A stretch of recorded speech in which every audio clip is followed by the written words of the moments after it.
برآمدہ لوگ کوشاں تھے وہاں اس بات کے اوپر بھی زور دے رہے تھے تاکہ یہ جو حقیقی بات ہے دل کو کھینچ لینے والی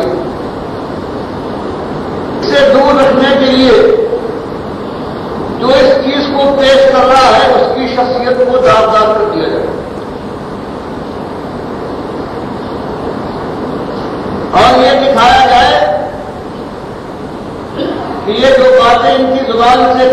نکل رہی ہے یہ ان کی اپنی نہیں، کوئی ان کو سکھاتا ہے کسی خاص مقصد کے لیے۔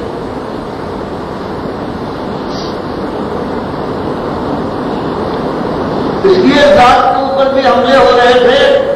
اور انتہائی رقیق انداز سے کہا جا رہا تھا کہ اپنے کو پیغمبر کہتے ہیں، اپنے کو سفیر کہتے ہیں اپنے مالک کا، اور آپ کا حال دیکھیے کہ 2 وقت کی روٹی کے لیے کاروبار کرنے پر مجبور ہے، بازاروں میں چلتے پھرتے ہیں، حاجتیں ہیں، احتیاج ہے ان کو، اور پھر دوسری زبان سے یہ دعویٰ ہے کہ میں آسمان اور زمین کے بنانے والے کا نمائندہ ہوں، اس کا رسول، اس کا پیغمبر ہوں۔ یہ اس لیے کوششیں تھی کہ جو کہنے والا ہے اگر اس کی ذات کو کمزور کر دیا جائے تو اس کے قول میں بھی زور باقی نہ رہے گا۔ اور کبھی کھیلنے کے لیے، مذاق اڑانے کے لیے آ کر کہتے تھے کہ ہمارا اونٹ گم ہو گیا ہے، آپ اللہ کے رسول ہیں، کیسی باتیں بتاتے ہیں، چھپی ہوئی، ذرا یہ آپ عنایت فرمائیے کہ وہ اونٹ ہے ہمارا اس وقت کہاں ہمیں ملے گا، خالص تمسکر کے لیے۔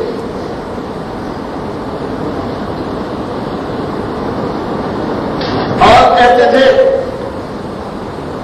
کہ آسمان والے کو آپ کے علاوہ کوئی نہ ملا، اس کی بارگاہ میں کیا ایسے ہی رہتے؟ ایک بادشاہ ہے، کہیں سفارت بھیجتا ہے، سفیر بھیجتا ہے تو اسلام لشکر کے ساتھ کیسی استھجد ہوتی،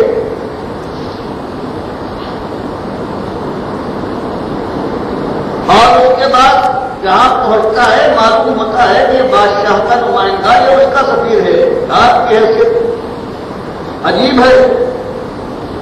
کہ ہمارے اندر پیدا ہوئے، ہماری گودوں میں کھیلے،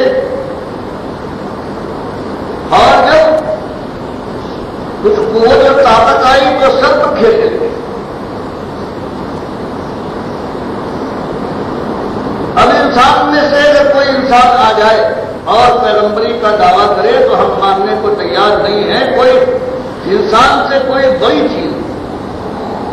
کوئی بڑی جنس اور ذات ہونا چاہیے، وہ اگر کہے تو خیر اس کا منہ ہے۔ باقی ہمارا ایسا انسان جو چلتا پھرتا ہے، کھانے پینے کا محتاج ہے، وہ یہ دعویٰ کر بیٹھتا ہے تو اس دعوے کو ہم قبول کرنے کے لیے اور ماننے کو تیار نہیں ہیں۔ بڑے سارے قسم کیے جا رہے تھے کہ بات جو حقیقی بات ہے اور جس سے باطل کے سارے قلعے مسمار ہو سکتے ہیں وہ بات نہ سنی جائے اور اس کے پھیلاؤ کو ہر طرف سے روکا جائے۔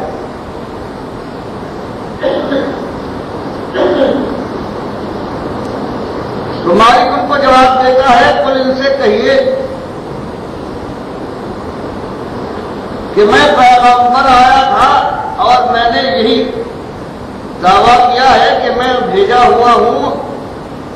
کائنات کے پروردگار اور مالک کا، اور تمہاری خیر خواہی میں میں صرف یہ بتانے آیا ہوں کہ اس کے احسانات کو یاد کرو اور اس کی شان میں کوئی گستاخی نہ کرو، ورنہ تمہارے لیے اس کا وبال جان بن جائے گا۔